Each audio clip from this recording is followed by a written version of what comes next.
बहू बेगम का मकबरा, जिसे पूरब का ताजमहल भी कहते हैं। आज से लगभग 200 साल पहले अवध के सिपह सालार दराब अली खान और उसके वकील पनाह अली ने इस मकबरे का निर्माण शुरू किया था और मिर्जा हैदर ने इसे पूरा करवाया था। फैजाबाद की तारीख में अपनी एक खास जगह रखने वाली बहू बेगम का यह मकबरा फैजाबाद शहर की कुछ चुनिंदा इमारतों में से एक है। साल 1743 में मुगल बादशाह मोहम्मद शाह की मुगोली बेटी उम्मतुज जोहरा का निकाह अवध के दूसरे नवाब सफदरजंग के बेटे शुजाउद्दौला से 46 लाख रुपए के शाही खर्च पर बहुत धूमधाम से हुआ था। निकाह के बाद बेगम उम्मतुज जोहरा को सफदरजंग की बहू होने की वजह से पूरे अवध क्षेत्र में बहू बेगम के नाम से जाना गया। बेगम इस जगह के पास ही बने मोती महल में रहती थी और हर सप्ताह जवाहिर बाग में घूमने आया करती थी। एक दिन उन्होंने यहीं खड़े होकर यह ख्वाहिश जाहिर की कि मेरी मौत के बाद मुझे इसी जगह पर दफन किया जाए। सन 1775 में नवाब शुजाउद्दौला की मौत के बाद उनके बेटे आसफुद्दौला ने अवध की राजधानी को फैजाबाद से हटाकर लखनऊ कर दिया।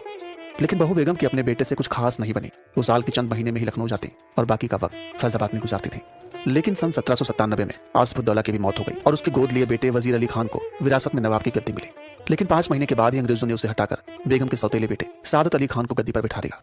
लेकिन बहू बेगम के रिश्ते इससे भी कुछ खास अच्छे न हो सके। नए नवाब ने आते ही बेगम का भत्ता कम किया और फैजाबाद में अपनी फौज तैनात कर दी। इस बात से खफा बेगम ने अंग्रेजों की तरफ रुख किया और एक वसीयत बनवाई जिसमें लिखा था कि बेगम की दौलत में से 1 लाख रुपए करबला, नजफ अशरफ और तमाम पाक जगहों को दान में दिया जाए। 70 लाख रुपए नकद और तमाम कीमती जेवरात अंग्रेजों की हिरासत में ट्रस्ट बनाकर छोड़ दिया जाए और 3 लाख रुपए दराब अली को बेगम का मकबरा बनवाने के लिए दिए जाए। वजागीर के कुछ गांवों के लगान को मकबरे की देखरेख के खर्चे को पूरा करने के लिए दिया जाए। 28 दिसंबर 1816 को ठंड लगने की वजह से बहू बेगम की मौत हो गई।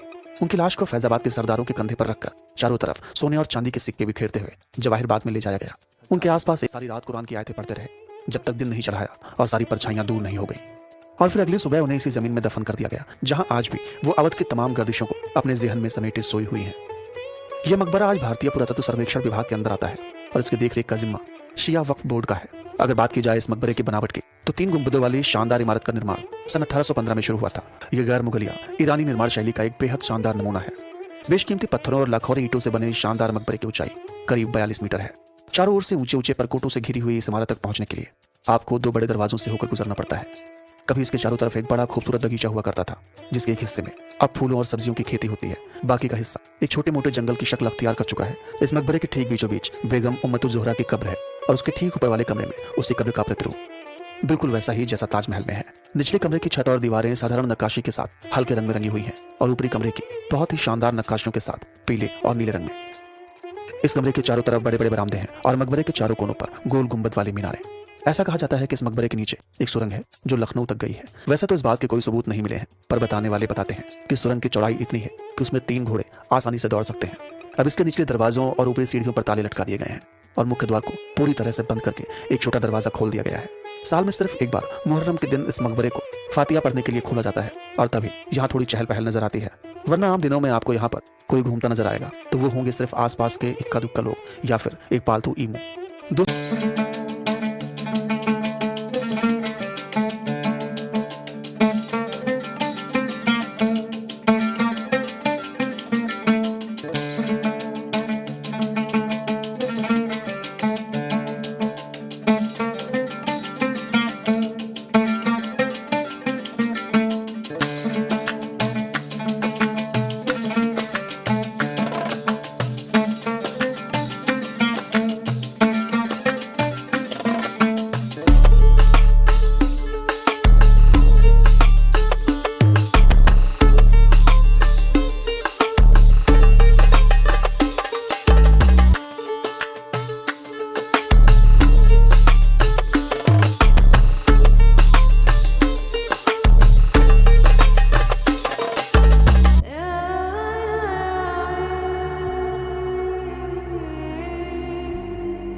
Nisan जब शाये मुझे आवाज दे निसान जब शाये मुझे आवाज दे वो टुकड़े